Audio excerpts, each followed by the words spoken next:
Alright, hello YouTube there. Pardon the low voice. It's probably about 2 a.m. right now, and the wife is sleeping on the other side of the house. And I recently returned from a B-roll shoot cross country there, and in the midst of one of the shoots was an indoor shoot with a dignitary who was giving a tour to the media on a new building that was going to be dedicated and opened in a day or two. So anyways, once I got everything set up tripod-wise, I had the DR60D Mark II was mounted on a cold shoe adapter up here, and it was sideways to give access to the XLR plugs or ports. Anyways, unbeknownst to me, this little set nut here was not quite tight enough, and I had to, during about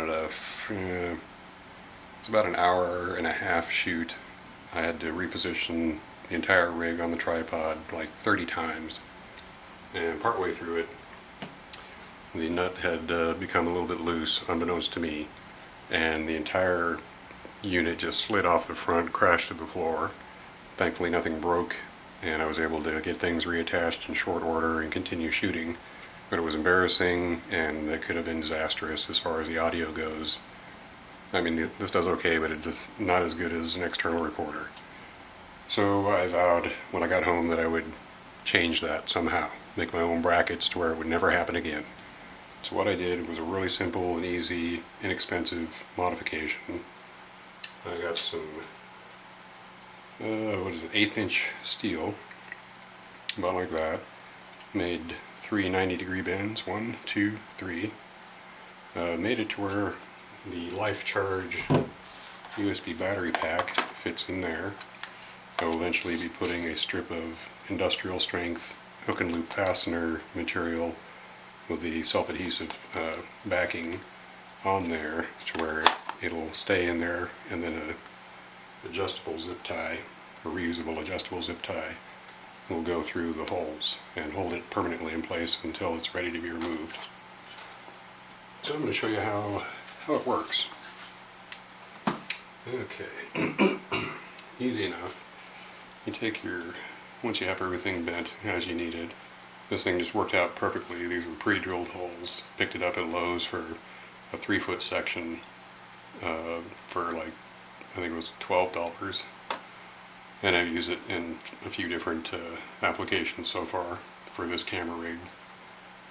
And it's going to go right there on that quarter by 20 mount on top of the handle, and in my case it's going to be held in place by a articulating arm.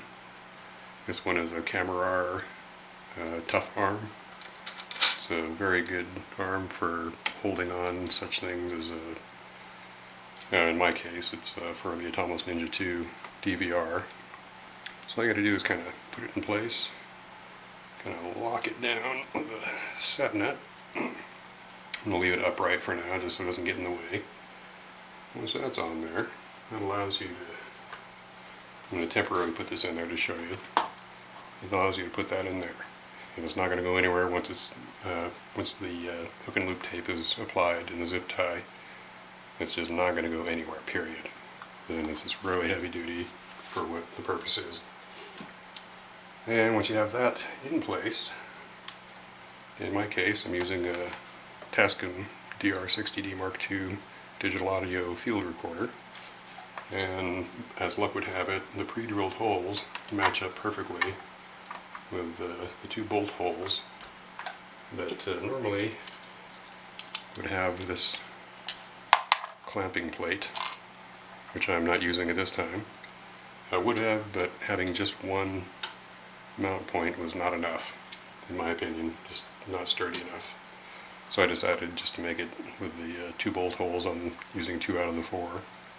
And I put it down the back part because the batteries kind of give it a rearward bias on the weight. So it's kind of balance it out to a neutral balance point. So all you got to do is just kind of put it in place.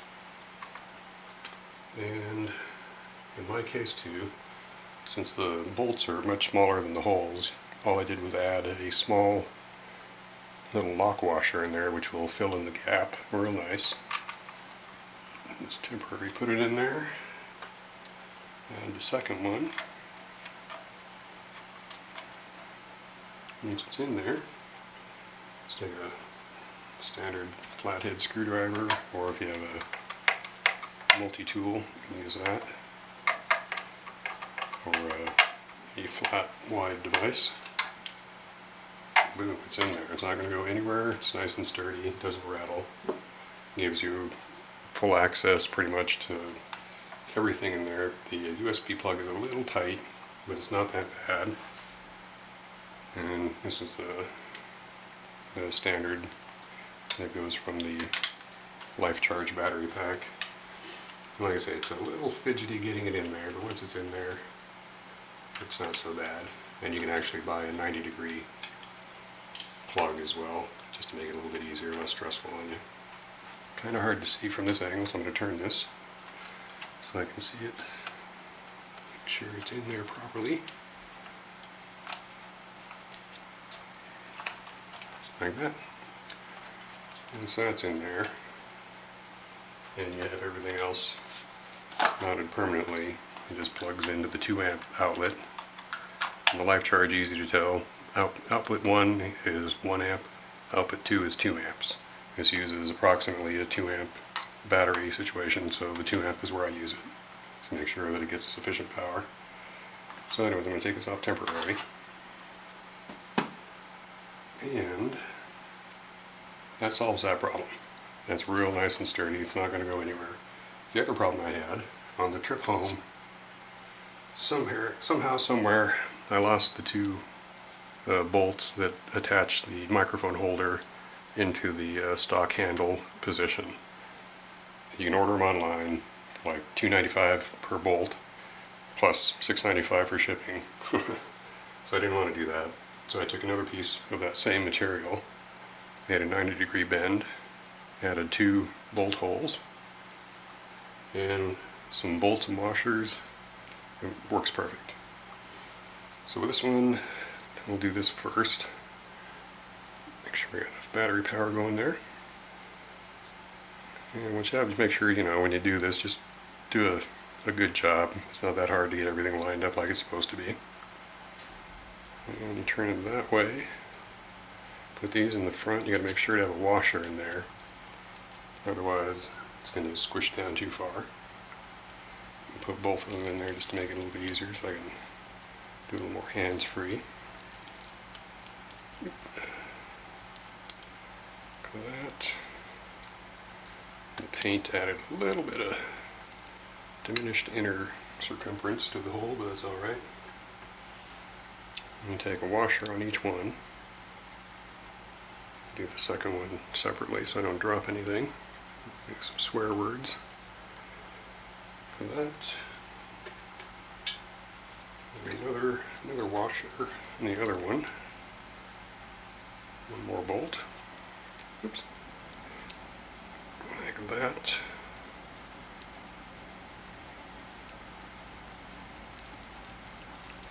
And then, in my case, I'm just using the simple adjustable wrench or crescent wrench, whichever you might have handy. Any wrench will do. Just enough to hold the nut while you tighten the bolt from the other side. Get that in there properly. There we go. And once again, for this one I'm just using flathead. You can use flat or Phillips for this particular application that I'm using. You don't have to do it super tight. Just snug it in there good so it's not going anywhere. You could even add a lock washer if you wanted, but quite frankly you're not going to really need it.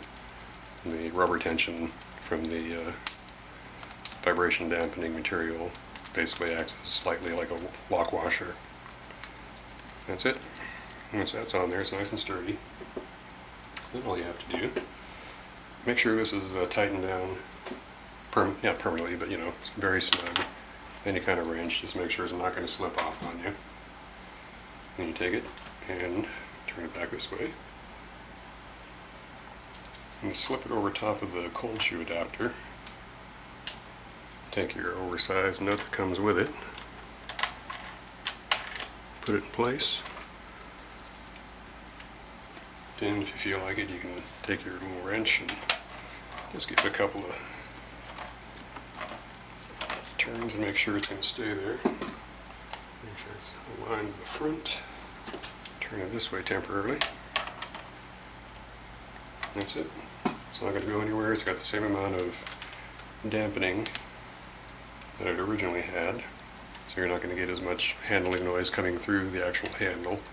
You'll still pick up, and depending on the microphone that you have, if it's sensitive enough, you'll still pick up noises from the camera. If you're actually using autofocus, you'll hear the motor. And but if you're not using autofocus, that's just it. Okay, so that and that. This still gives really good access to the XLRs. And let's see, this is used for, let's see, actually, yeah, that way. You know what? I would normally put this on the other side just because I don't like having the tension bolt on the top part. I like to have it, or on the bottom part. I prefer it on the top of the bar just to make it easier to operate. Let's switch that opposite to where it was.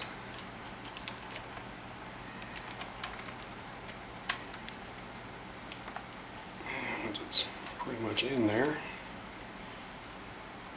Just give that tight.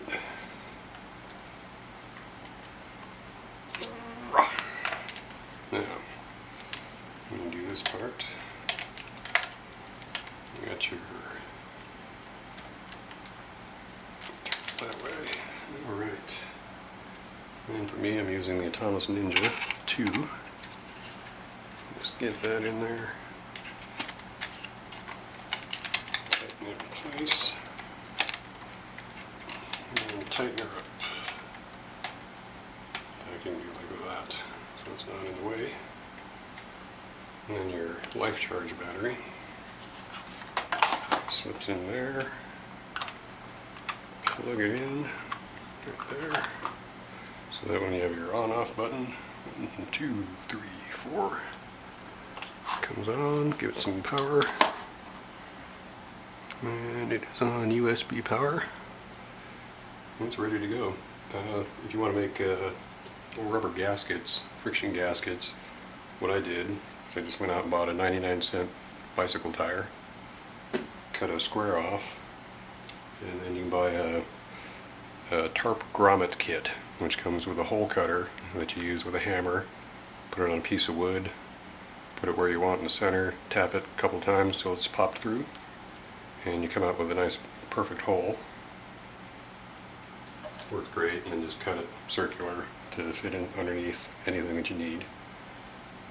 And turn that on. Oh, yeah, these batteries.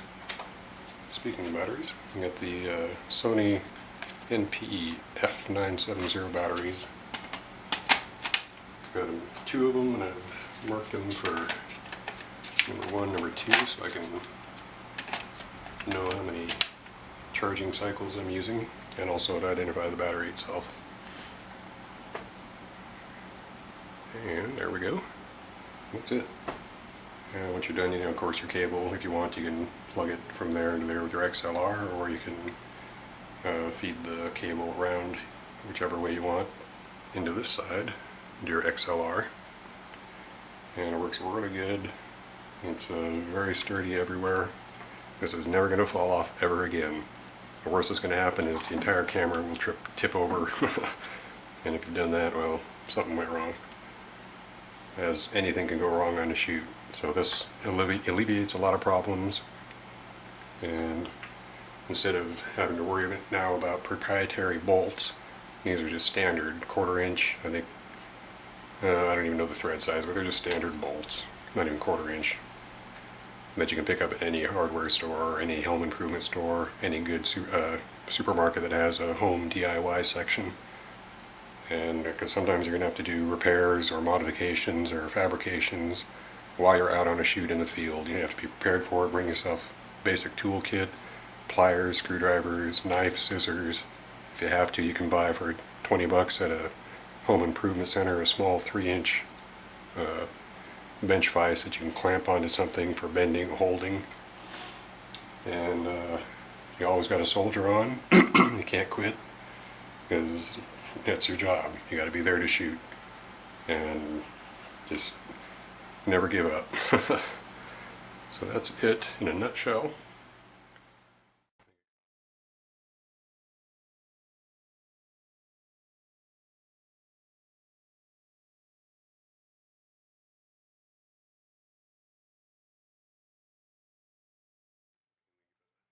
One more turn around here. This is the finished product with everything in place as it will be. In fact, this is it. And definitely works much better than it did previously. Keeps all the weight pretty much on the camera's center of balance, so it doesn't add extra weight on the tilt mechanism. Keeps it a bit more neutrally balanced than otherwise. And very inexpensive, like I said. It was about 25 bucks maybe total between buying a 3-inch bench vise and a 3-foot piece of the pre-drilled steel bar. And I already had some black paint to paint it with, and then clear coat to keep the black paint from rubbing off on you. And overall, I'm very happy with the results. This is an addition that will last for years and years and years. And granted, it's not the same as buying an expensive cheese plate add-on to the camera.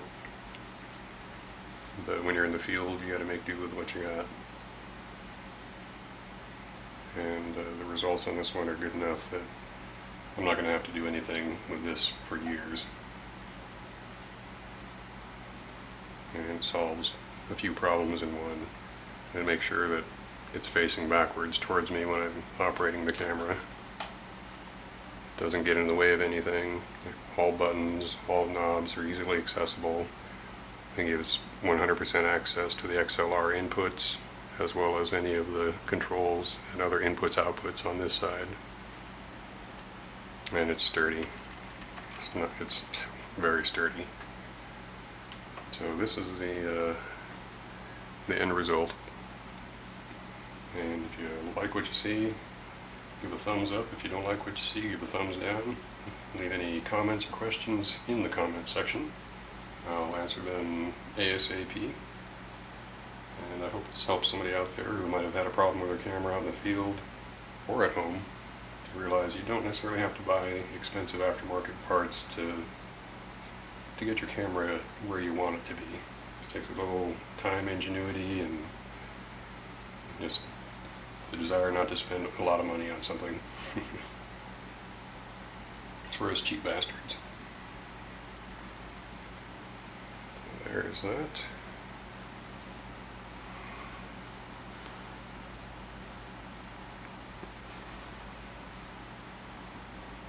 Here we be. All right. Yep. Thank you much, and you have a good day.